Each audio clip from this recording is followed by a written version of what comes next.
I'm going to talk about getting data off of a fucked up old original MacBook Air's drive. So this is the original MacBook Air. It's a pain in the ass for a few reasons. The first is that it has one USB port. Not kidding, one fucking USB port.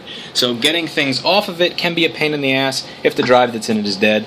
And also the drive that's in it is some proprietary ZIF horseshit, and getting a caddy for that is a pain in the ass. If you don't believe me, just try to buy any one of those MacBook Air ZIF to SATA or ZIF to USB caddies. And they don't even work half of the time with a good drive, much less with a dead drive. So here's what I do to make my life easy. This is an 8GB flash drive. On this 8GB flash drive, I've installed something called System Rescue CD. System Rescue CD is a flavor of the Gentoo distribution of Linux. You can also use this to install Gentoo Linux. It's a great little tool that comes with a couple of things on it. It also has the ability to have EFI boot, which is something you don't find in every Linux distribution. Now, it does that out of the box, which is cool. I don't have to set anything up or configure anything. So what I did is I installed it on this 8GB disk. Now, I'm going to put it on here, but what am I supposed to do? There's no way to actually get data out of it. I have one USB port. But what I've done is I've DD rescued this disk. I've DD rescued it to this 320GB drive, which I've hooked up via USB. So that's a 320GB drive, and the first 8GB of that drive is an image of this disk, which is the 8GB System Rescue CD that I made. The rest of that drive is totally free.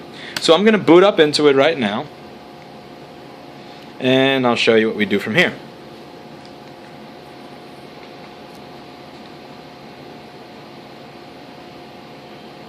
Could you be any slower, you fucking piece of shit? Here we go. Here we go. Okay. Yes, English, US key map, don't bother me. Yes, fucked hard. Load, bitch. Okay, eventually we'll get to this screen. Now the first thing I'm going to do is type fdisk-L, which is going to tell fdisk, which is a cool little partitioning tool, to list the drives that are available in the computer. Now as you see here, I have devsda, which is my 120GB drive that's inside of this piece of shit, and devstb, which is the 320GB drive that I hooked up with my System Rescue CD on it. Now here's what I'm going to do.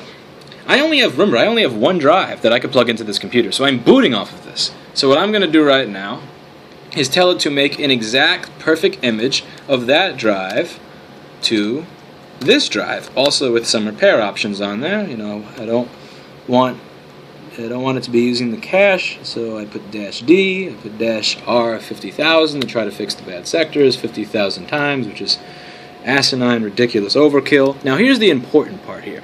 I'm going to say output position, which I can't spell, here we go, at 30GB into the drive.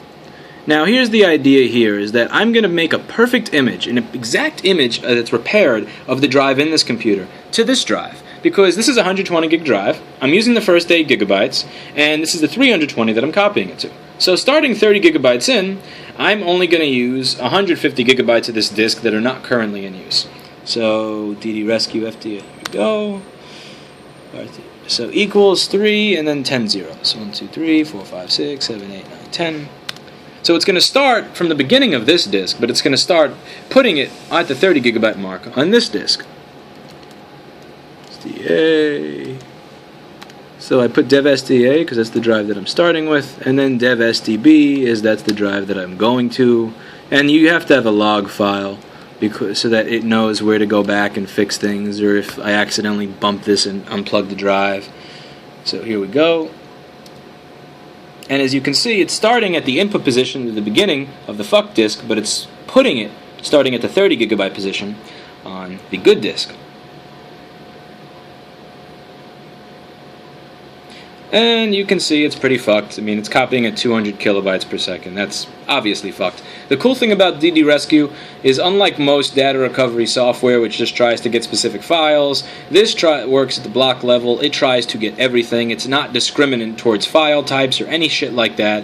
And it just tries to get the blocks. There are many options for this program where it will skip over fucked up sections of the drive so you don't kill it, and then only move on to them at the end, and it just keeps chipping away at the errors until there are no more left. You could leave this running for 6 months to 12 months to 18 months on a drive that is fucked up, and eventually, unless the drive is completely sodomized, it just gets everything. So I'm going to let this run, and I'm going to try to get a perfect image over to here. Now once I've gotten a perfect image over to here, I'm going to try to do some things on there to make it work, to try to get files from it, and we will go from there.